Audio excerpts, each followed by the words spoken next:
que ves en la televisión, ese rostro angular y esa voz incisiva que disecciona la vida de los demás, para nosotros, es Antonio Rossi, el colaborador estrella, el periodista forjado en la cantera más influyente de la televisión. Pero esa imagen, queridos amigos, esa imagen es solo una máscara, una armadura meticulosamente construida para la batalla diaria del salseo. Detrás de esa confianza inquebrantable se esconde la historia brutal de un fracaso físico que casi lo destruye, una batalla personal que lo marcó para siempre. Esta no es la historia de un ascenso meteórico y sin obstáculos, no, es la crónica cruda de una ambición tan calculada que, os lo prometo, ha terminado devorando cada relación, cada lealtad y, al final, hasta su propia paz. Es el relato descarnado de una colisión brutal entre la identidad profesional que tanto le costó construir y la vida privada que siempre intentó mantener bajo un control absoluto. Estás a punto de descubrir que cada escándalo que ha protagonizado, cada ruptura que ha sufrido, no fue un accidente, fue la consecuencia directa, la consecuencia inevitable de una decisión calculada hasta el último detalle. Y para no perderte ni un detalle de esta brutal crónica, asegúrate de suscribirte a Teras de Salseo ahora mismo. No querrás perderte lo que viene a continuación. La historia de Antonio Rossi, la que te voy a contar hoy, no comienza con amor, no. Comienza con una urgencia visceral, con una necesidad casi desesperada por escapar. Nació y creció en Sevilla, en una de esas casas andaluzas llenas de vida, pero su corazón, os lo juro, nunca perteneció al sur. Para él, su ciudad natal no era un hogar acogedor. Era un escenario demasiado pequeño para sus ambiciones desmedidas. Era, en sus propias palabras, un lastre, una cadena que lo anclaba a un futuro que no quería. Comenzó su carrera casi por pura casualidad, como un joven becario que cubría la política local en un pequeño medio sevillano. Pero seamos muy claros, la política municipal le importaba muy poco. Él mismo lo admitió sin tapujos, su verdadera vocación, el verdadero fuego que ardía incansable en su interior, era la prensa social, el salseo, las vidas ajenas expuestas bajo el foco. Sevilla era una jaula de oro, sí, pero una jaula al fin y al cabo, y él lo supo desde el primerísimo momento, con una claridad que asusta. La convicción inquebrantable de que su futuro no estaba allí, en esas calles adoquinadas, no era una fantasía adolescente, no, era un plan de acción, meticulosamente trazado en su mente. Años después, lo confesaría con una frialdad reveladora que aún hoy nos deja helados. También supe siempre que no quería estar en Sevilla y con 20 años recién cumplidos me fui. 20 años, pensad en ello. Esa frase, que resonaría con una determinación impaciente y brutal, se convertiría en el motor, en la fuerza imparable de toda su vida profesional. Tenía clarísimo que si quería hacer algo realmente grande, algo importante, tenía que salir, tenía que huir de esa periferia. Quería el epicentro del poder mediático, quería, a toda costa, Madrid. Pero antes de esa fuga geográfica, antes de convertirse en el rostro que hoy conocéis, Antonio libró una batalla mucho más oscura, una guerra privada y traumática que libró contra su propio cuerpo, una lucha interna que lo marcó hasta la médula. Fue una batalla que definió su relación con el control, con el autocontrol, para el resto de su existencia. Una herida que nunca llegó a cerrar del todo, solo a cicatrizar bajo una dura piel. Y, antes de que nos adentremos más en esta historia desgarradora, cuéntame en los comentarios, ¿desde qué rincón del mundo nos estás acompañando hoy? Nos encanta saber de vosotros y conocer la opinión de nuestra comunidad. Durante su juventud, en aquella etapa tan complicada del curso de orientación universitaria, el antiguo bachillerato, Antonio no era, ni de lejos, el hombre musculado que hoy vemos en pantalla. Sufría de un sobrepeso severo, un problema que iba mucho más allá de una cuestión estética menor. Hablamos de un problema médico grave, realmente grave, que ponía en riesgo su salud. Él mismo lo ha descrito sin ningún tipo de eufemismo, con una crudeza que nos hace estremecer. Estaba muy gordo, pesaba muchísimo, había llegado a usar una talla 48 de pantalón. Ese exceso de peso no solo afectaba a su imagen pública, esa que tanto le obsesionaría después, sino que estaba destrozando su cuerpo adolescente, causándole secuelas físicas increíblemente dolorosas que lo mantenían en un sufrimiento constante. Sufría de ciática, esa dolorosa afección nerviosa, sufría de problemas de menisco, sufría de la rótula, cada paso, cada movimiento era una tortura. El dolor era para él una constante, un compañero indeseado que lo acompañaba día y noche, erosionando su calidad de vida y su ánimo. Y fue precisamente ese dolor insoportable, esa necesidad visceral de parar el sufrimiento a toda costa, lo que le impulsó, con una desesperación juvenil, a buscar un cambio radical en su vida.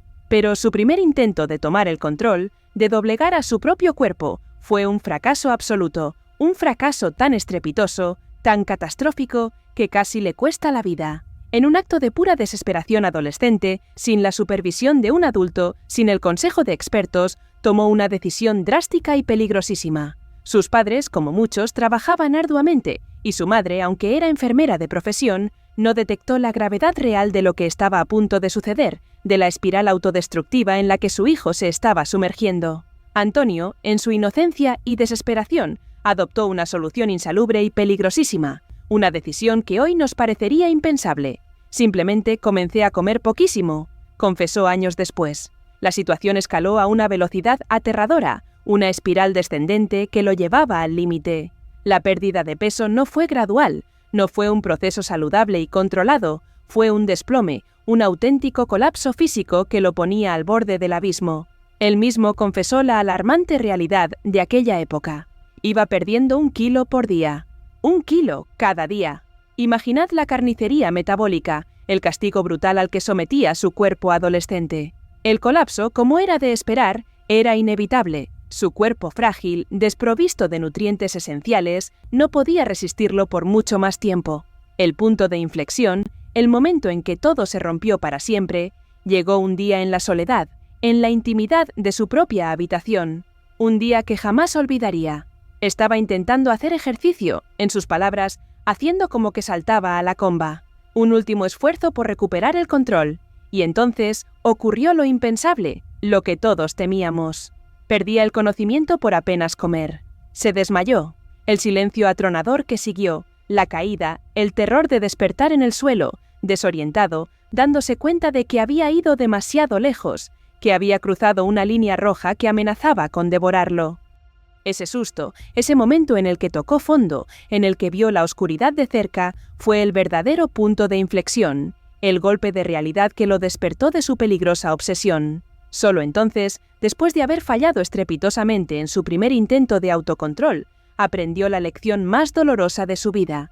Comenzó a hacer las cosas bien, a escuchar a su cuerpo, a buscar ayuda, y de forma saludable, con esfuerzo y paciencia, logró perder 20 kilos en 1 año. Una victoria, sí, pero con el regusto amargo de una cicatriz profunda. Esta experiencia, creedme, no es una anécdota sin importancia, no es un simple recuerdo del pasado, es la clave fundamental para entender su lado más humano, su origen, la raíz de la armadura inexpugnable que construiría en su vida adulta. Su posterior obsesión por el CrossFit, esa transformación muscular que tanto exhibe, su meticuloso control de la imagen, nada de eso nace de la vanidad pura. No, nace del miedo, del pánico residual a aquel joven frágil que, una vez, perdió por completo el control de su propio cuerpo y estuvo a punto de perderlo todo. Una vez en Madrid, con ese miedo grabado a fuego en su alma, su ambición desmedida se materializó a la velocidad del rayo, con una determinación que asusta. En el año 2005 cumplió su sueño, ese que había forjado desde Sevilla, se unió al programa de Ana Rosa. Ese programa se convirtió en su hogar profesional, en la plataforma desde la que lanzaría su consolidación mediática, en el trampolín que lo llevaría a la fama. Aprendió de la mejor, de la reina de las mañanas. Describe a Ana Rosa Quintana como un ejemplo de superación, de profesionalidad, de fortaleza inquebrantable, una verdadera maestra. Tuvo un breve, pero significativo paso por Qué tiempo tan feliz, donde trabajó junto a la legendaria María Teresa Campos, a quien recuerda simplemente como exigente, una mujer de carácter. Pasó de ser el reportero incansable que perseguía la noticia en la calle, con el micrófono en mano y la mirada atenta, a ser un colaborador fijo sentado en el plato, con voz propia y autoridad. Su carrera ascendía sin freno, su imagen pública era un éxito rotundo, innegable para todos, pero mientras la luz de los focos lo iluminaba, libraba otra batalla de salud, una batalla oculta a las cámaras, una lucha silenciosa. Hace muchos años, como él mismo relató con cierta resignación, sufrió un herpes zóster. Para muchos, esta es una enfermedad pasajera, una molestia temporal, pero para él fue una auténtica condena, una marca imborrable en su rostro. No fue algo temporal, no, le dejó una secuela permanente. Una secuela profundamente problemática para alguien cuyo trabajo, cuyo rostro, era, literalmente, su herramienta principal de vida, su sustento. El virus le atacó, de forma devastadora e implacable, al nervio ocular del lado izquierdo de su cara. Esto le provocó una asimetría facial, una asimetría que, aunque sutil para el ojo inexperto, se manifestaba en los peores momentos posibles, cuando más vulnerable se sentía. Cuando estoy cansado, explicó con una franqueza que nos conmueve, noto mucho que el ojo se cae. Imaginad el pánico, el terror que esto le generaba. El cansancio derivado de trabajar en televisión, las largas jornadas, el estrés incesante, todo ello activaba la secuela, la hacía más evidente, más incontrolable. Se convertía en una vulnerabilidad profesional inaceptable para él, una fisura en esa armadura que tanto se esforzaba en construir. De nuevo su cuerpo le fallaba de forma traicionera, de nuevo la amenaza latente de perder el control sobre su propia imagen. Su búsqueda desesperada de tratamiento no tenía nada que ver con la vanidad superficial. No era una cuestión estética, era una necesidad vital. ¿Ha incluido moduladores musculares en su rutina? Sí, pero en sus palabras, no estaba enfocado a la estética, sino a arreglarme un problema real, grave, que afectaba a mi carrera. Para él encontrar una solución médica fue, literalmente, un descubrimiento absoluto, fue ver el cielo abierto.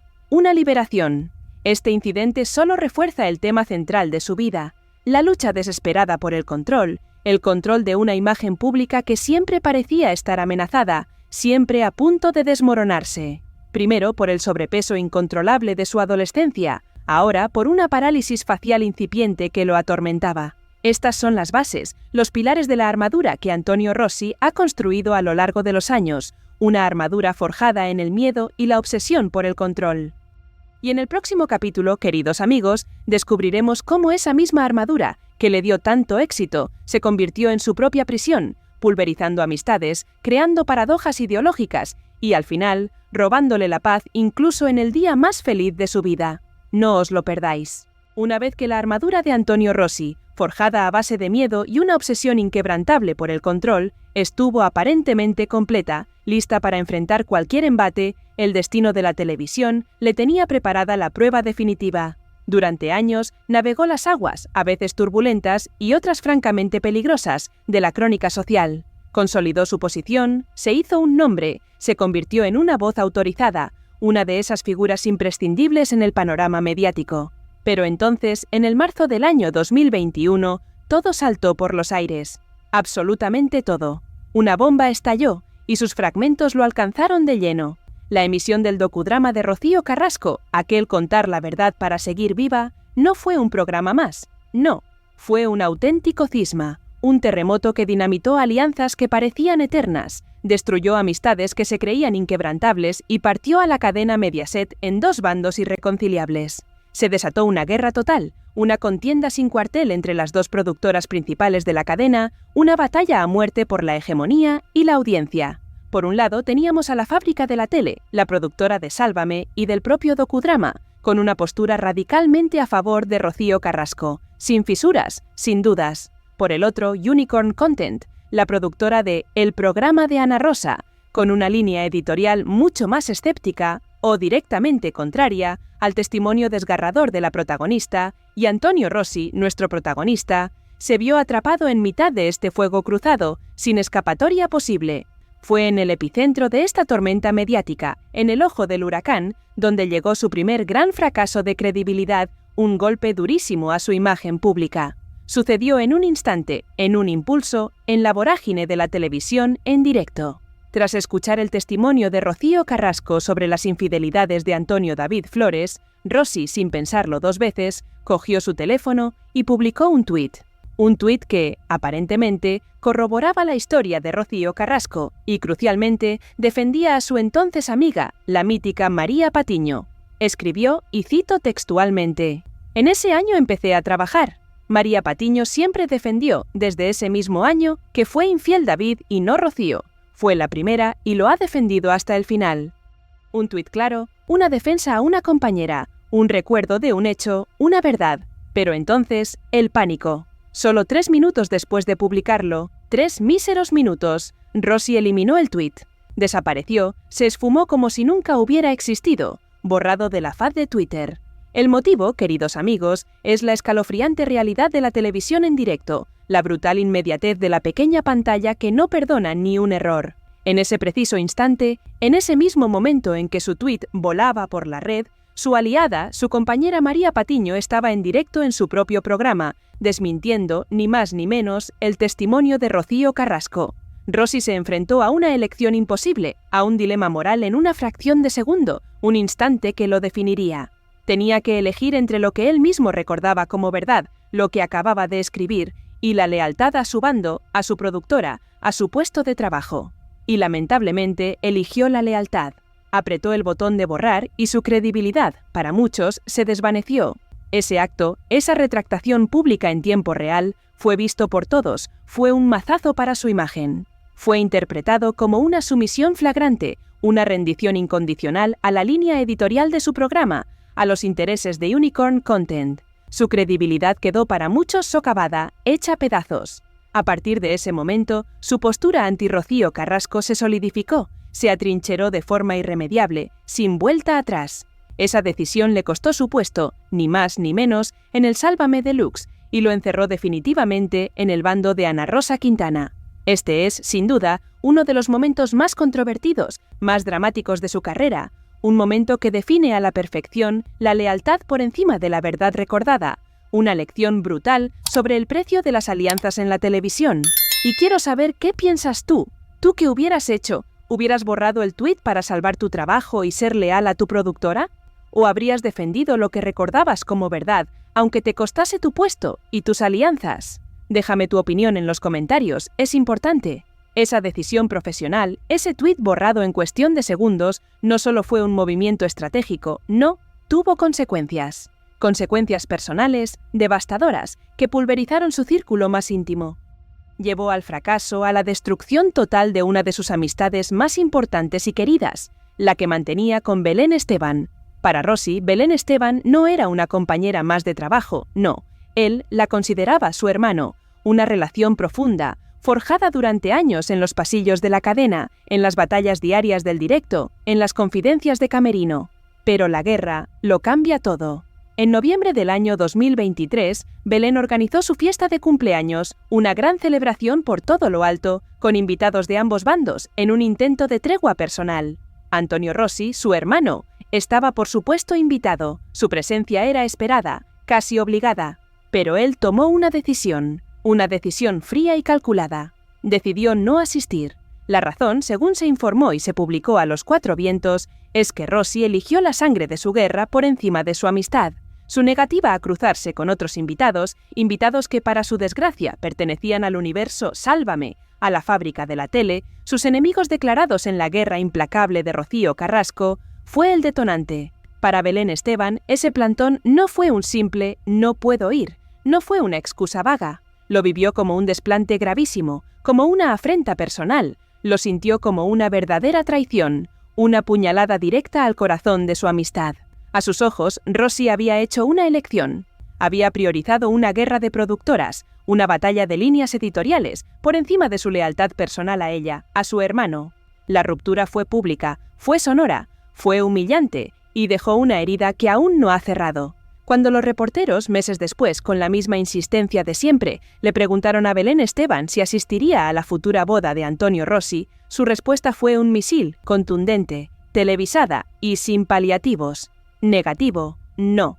El cisma de Rocío Carrasco no fue solo una batalla mediática, no. Fue el arma que destruyó sus lazos personales más fuertes, sus amistades más profundas dentro de la cadena, dejando un rastro de cenizas emocionales. Mientras estas batallas públicas diezmaban su círculo social, mientras sus puentes personales ardían hasta los cimientos, Rossi se dedicaba a construir su armadura. Literalmente, reforzó el control sobre su imagen, esa imagen que tanto le había obsesionado desde que era un adolescente con sobrepeso, esa fachada perfecta que era su refugio. En agosto del año 2021, en plena guerra mediática, en lo más crudo del conflicto, tomó una decisión que, según él, no fue tomada a la ligera. Le costó, confesó, 2 años de reflexión profunda decidirse. Se sometió a un implante capilar. Regresó a televisión sin tapujos, con la cabeza rapada, mostrando el proceso a sus espectadores, una declaración de intenciones. Paralelamente, intensificó su transformación física, cultivó una musculatura prominente a través del CrossFit, empezó a lucir su cuerpo sin camiseta en redes sociales a sus 42 años. Era la imagen de un hombre que, mientras veía su vida personal desmoronarse por los cimientos, se aseguraba de que su fachada pública, su cuerpo, su pelo, fueran absolutamente inexpugnables, impenetrables, perfectos. Era el control, de nuevo, el control total como mecanismo de defensa, como un escudo contra el dolor, y en medio de este caos profesional, de esta reconstrucción estética de su propia persona, Antonio Rossi rehizo su vida sentimental. Y, como no podía ser de otra manera tratándose de él, generó un nuevo frente de escándalos, de controversias que agitaron a la opinión pública. En noviembre del año 2021 hizo oficial su noviazgo. El hombre que compartía su vida era Hugo Fuertes, un joven modelo y ex bailarín. La relación desató una controversia inmediata, una polémica centrada, en primer lugar, en la gran diferencia de edad entre ambos. Las cifras, como siempre, alimentaron el debate y la crítica. En el año 2023, cuando anunciaron su compromiso, Rossi tenía 43 años y Hugo Fuertes tenía, en palabras de los medios, tan solo 25. Una diferencia de 18 años que dio muchísimo de qué hablar. Pero el escándalo de la edad, pronto, muy pronto, se vio completamente eclipsado por una controversia mucho más profunda, una controversia ideológica que sacudió los cimientos de su coherencia. Los críticos no tardaron en señalar la aparente, y para muchos flagrante, hipocresía de Antonio Rossi. Aquí tenías a un hombre abiertamente gay, que celebraba su amor y su futuro matrimonio con otro hombre, y al mismo tiempo, ese mismo hombre apoyaba públicamente al Partido Popular. Al PP se le recordó una y otra vez, hasta la saciedad, que fue precisamente el Partido Popular quien recurrió la ley que permitía el matrimonio homosexual ante el Tribunal Constitucional. Es decir, el partido al que él apoyaba fervientemente había intentado activamente frenar el derecho que él ahora estaba a punto de ejercer, y eso, amigos, es una contradicción que clama al cielo. Lejos de intentar moderar su perfil, lejos de esconderse de esta brutal contradicción, Rossi redobló su apuesta conservadora, y lo hizo en otros ámbitos, para echar más leña al fuego. En el año 2023 se declaró absolutamente a favor de la gestación subrogada de pago, y lo hizo con una frase que generó otra ola de críticas, una frase que resonó por su frialdad, por su pragmatismo. Hay que pagar por la gestación subrogada, no creo en el altruismo.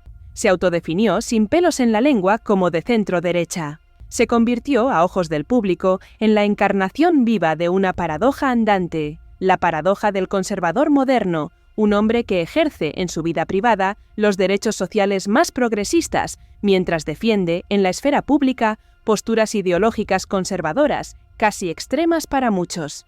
Y aquí es donde la historia se vuelve más compleja, aquí es donde su vida personal y sus ideas públicas chocan frontalmente, con una fuerza arrolladora. ¿Crees que es una hipocresía apoyar públicamente a un partido que, históricamente, ha ido en contra de tus propios derechos como persona, como ciudadano? ¿O piensas que la ideología política y la vida personal pueden ir por caminos separados, sin interferirse? Quiero leer tu opinión sobre esto en los comentarios, es un debate crucial. El día llegó.